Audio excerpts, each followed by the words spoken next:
Hello, ladies and gentlemen. Welcome to another Stop and Think TV editorial.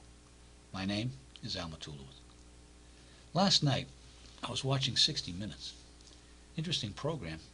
They were claiming that in Iraq, there's persecution of Christians there that they said was on biblical levels, biblical proportions, they called it. Made me stop and think how in this country it's a little bit different than what the problem was that those people were facing. We know where their heads are at. They're looking to survive. I clicked the dial and went to the very next network, ABC, and I saw Wipeout.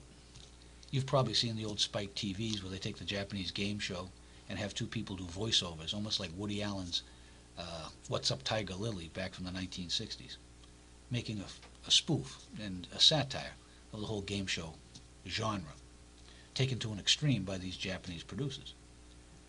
Well, how much more of an extreme can you get if ABC is not only having their American version of the Japanese game show, but they're kidnapping people and bringing them to Tokyo to have them unveiled and appear in a Japanese game show, and then winning prizes if they could have survived it.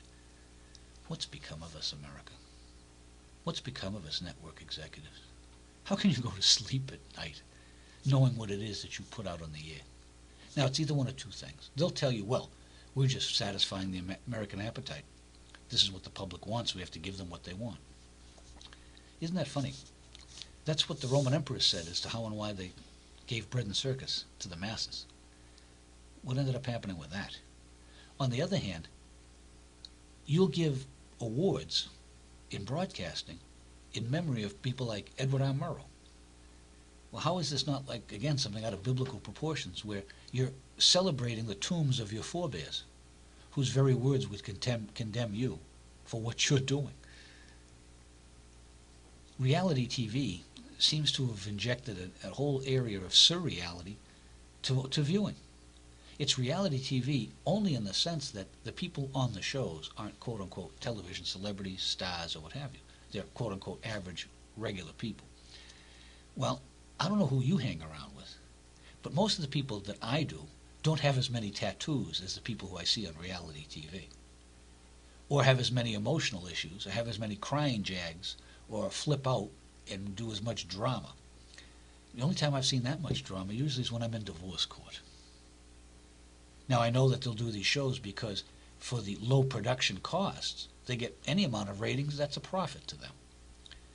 Wipeout, for example, has all these people running around getting the crap whacked out of them by these different machines as they're falling off of them, all for the sake of $50,000. What does that tell you?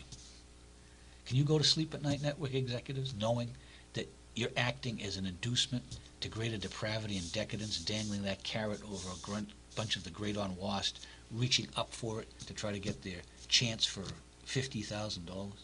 Is that what it's all about? Remember Network back in the mid-'70s? Maybe we need to return to the thrilling days of yesteryear like Peter Finch. And all of us go out right now, stick your head outside the window and start yelling, I'm mad as hell, and I'm not going to take it anymore. Maybe that's what we need in order to get some kind of reaction. It did in the movies for Peter Finch. Maybe it'll do it for us now. Take care. Thanks for watching.